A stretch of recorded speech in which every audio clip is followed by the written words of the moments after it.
আজি আকৌ এটা নতুন ৰেচিপি আপোনালোকলৈ আগবঢ়ালোঁ। আশা ৰাখিছোঁ আপোনালোকে ৰেচিপিটো মোৰ আগ্ৰহেৰে গ্ৰহণ কৰিব আৰু লাইক কমেণ্ট কৰিবলৈ নেপাহৰিব। এয়া বগা তিলৰ চিক্কি হয়, পাপৰো বুলিব পাৰি। মই প্ৰথমতে 2 বাটি বগা তিল এখন পানত লো টু মিডিয়াম ফ্লেমত ভাজিম আৰু জুইটো বেছিকৈ নিদিব। বেছিকৈ মানে পটকৈ যদি ভজা হয় ভিতৰৰ ফালে নহ'ব, মচমচীয়া নহ'ব, সেইদৰে কম জুইত ভাজিব। যেতিয়া অকণ ফুটিব ধৰে ৰঙচুৱা হ'ল এয়া তেতিয়া মই এখন প্লেটত নমাই থলোঁ এনেদৰে। আৰু এতিয়া মই এখন বেলনাত এনেকৈ ঘি চাৰিওফালে লগাই ল'লোঁ যাতে তিলখিনি ইয়াতে এঠা লাগি নধৰে। এনেদৰে ভালকৈ লগাই ল'লোঁ। এতিয়া মই সেই যে পানখনতে আকৌ অকণমান ঘি দি ল'লোঁ প্ৰথমতে, আৰু যি 2টা বাটিৰে মই তিল জুখিছিলোঁ সেই 2টা বাটিৰে সম পৰিমাণৰ মই গুড় ল'লোঁ। এইটো আপোনালোকৰ যি গুড় ইচ্ছা যায় তাকে ল'ব, সেয়া গুড়েৰে কৰিলেই হ'ব। এনেদৰে 2টা বাটি মই গুড় ল'লোঁ আৰু পানখনত লো টু মিডিয়াম ফ্লেমত ইয়াক মই গলিবলৈ দিম।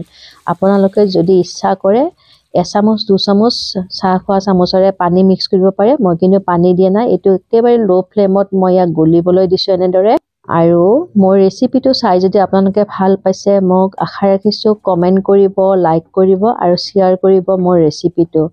এনেদৰে ভালকৈ লাৰি থাকিব, ঘনকৈ লাৰিব নহ'লে তলত লাগি যাব। আৰু 1 চামুচ মই এতিয়া ইয়াত ঘি এড কৰি দিলোঁ আৰু ভালকৈ আকৌ লাৰিম একেবাৰে গুড়খিনি ঘন হোৱালৈ। এনেদৰে লাৰি থাকিম। ইয়াক হওঁতে মোটামুটি 4 পৰা 5 মিনিট সময় লাগে। মই লো ফ্লেমত বনাইছোঁ। এনেদৰে ভালকৈ লাৰি থাকিম, নহ'লে এয়া এতিয়া হ'বৰে হৈছে। এতিয়া মই এটা বাটিত অকণমান পানী দি তাৰ পৰা অকণমান গলা গুড় নমাই চাম। যদি গুড়টো এঠা নহয় মচমচীয়া হৈছে তাৰ মানে এইটো আমাৰ হৈ গৈছে। মোৰটো হৈছেই, মই গম পাইছোঁ, তথাপিতো চাই লৈছোঁ। এয়া চাওক কি ধুনীয়াকৈ শব্দ ওলায়, তাৰ মানে গুড়টো হৈছে। এতিয়া মই জুইটো অফ কৰি দিলোঁ আৰু ভাজি লোৱা তিলকেইটা ইয়াতে মই মিক্স কৰি ল'লোঁ। আৰু একেবাৰে কম সময়ৰ ভিতৰতে এই কামটো কৰিব। গোটেইখিনি ধুনীয়াকৈ মিক্স কৰি ল'লোঁ। যেনেদৰে তিলৰ লাড়ু বনাই ঠিক তেনেদৰে একেটা প্ৰচেছতে কৰিব লাগিব। এনেদৰে গোটেইখিনি কম সময়ৰ ভিতৰতে ইয়াত মিক্স কৰি ল'লোঁ। ভালকৈ মিক্স কৰি ল'ব।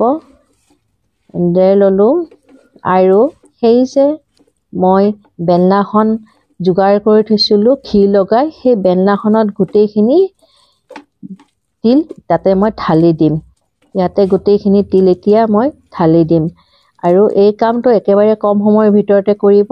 এঠা লাগি গ'লে নহ'বগৈ, মানে দিগদাৰী হ'ব। তেতিয়া আকৌ জুইত অকণমান গৰম কৰিব লাগিব, নহ'লে মাইক্ৰ'অভেনত অলপ গৰম কৰি ল'ব পাৰি, নহ'লে নহয়। এনেকৈ চামুচখনত লাগি থকা তিলখিনিও মই উলিয়াই ল'লোঁ এখন চুৰিৰে আৰু এইখিনি সমান কৰি দিলোঁ আৰু হাতখনেৰে অকণমান ঘি লগাই লৈ তেনেদৰে মই সমান কৰি ল'ম লাড্ডুটো।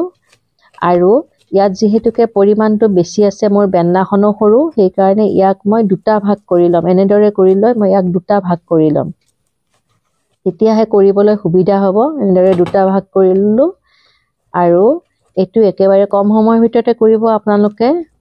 এতিয়া মই এখন চুৰিৰে ইয়াক জোখকৈ কাটি ল'ম। কাটি ল'লোঁ এনেদৰে, আপোনালোকেও এনেদৰে কাটি ল'ব। ইয়াক যদি আপোনালোকে ইয়াক জোখটো যিমান ডাঙৰ কৰে ঠিক সিমান পৰিমাণৰ ডাঙৰকৈ ল'ব লাড়ুকেইটা। মই এনেদৰে কাটি ল'লোঁ। এতিয়া এটা এটা লাড়ুকৈ এনেকৈ ধুনীয়াকৈ কৰি ল'লোঁ।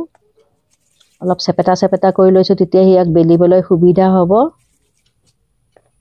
আৰু একেবাৰে পটাপট কৰিব, যেনেকৈ লাড়ু আপোনালোকে কৰে তেনেকৈ পটাপট কৰিব। এনেদৰে গোটেইকেইটা কৰি ল'লোঁ ধুনীয়াকৈ। আপোনালোকেও বনাই চাবচোন এনেদৰে। এইটো আকৌ চেনিৰেও বনাব পাৰি। আপোনালোকক অতি সোনকালে মই চেনিৰে বনায়ো আগবঢ়াই আছোঁ ভিডিঅ'টো। এতিয়া এখন বেলনাত লৈ এটা লাড়ু লৈ এনেদৰে ইয়াক বেলি ল'ব। যিমান পাৰে ডাঙৰ কৰিব, পাতল হ'লে বেছি ভাল হয়। মই সেইকাৰণে লাড়ুকেইটা সৰু সৰু কৰিছোঁ। এনেদৰে বেলি ল'ব আৰু লগে লগে এনেকৈ উলিয়াই ল'ব, নহ'লে পাছত এঠা লাগি যাব আৰু ওলাওতে ভাঙি যাব। এনেদৰে এইটো এনেদৰে দেখুৱাই দিলোঁ। এনেদৰে আপোনালোকে বেলি ল'ব ধুনীয়াকৈ, এনেদৰে বেলি ল'ব। আপোনালোকে নিশ্চয় বনাই চাবচোন, খাবলৈ যে কি মজা লাগে। বজাৰৰ পৰা ইমান দামেৰে কিনি অনাতকৈ ঘৰতে অতি সহজতে বনাব পাৰি, সেইকাৰণে আপোনালোকে ঘৰত বনাই ল'ব। এনেকৈ এইটো আৰু এটা মই বেলি দেখুৱাই আছোঁ চাওক, এনেকৈ এই মোৰ গোটেইবোৰ হৈ গ'ল। এতিয়া চেচ, গোটেইবোৰ হৈ গ'ল। আশা ৰাখিছোঁ আপোনালোকে নিশ্চয় এনেকৈ বনাব চেষ্টা কৰিব। এয়া চাওক গোটেইবোৰ হৈ গৈছে, কি ধুনীয়া হৈছে গোটেইবোৰ। দেখিলে খাওঁ খাওঁ লগা হৈছে। গোটেইকেইটা অকণমান হৈছে, লাড়ুকেইটা যিহেতুকে ডাঙৰ সৰু হৈছিল, তথাপিতো আৰু হৈছে, অলপহে হৈছে। মানে এয়া চাওক, মই সজাই দিওঁ দেখিবলৈ, তেতিয়াহে ধুনীয়া লাগিব ন।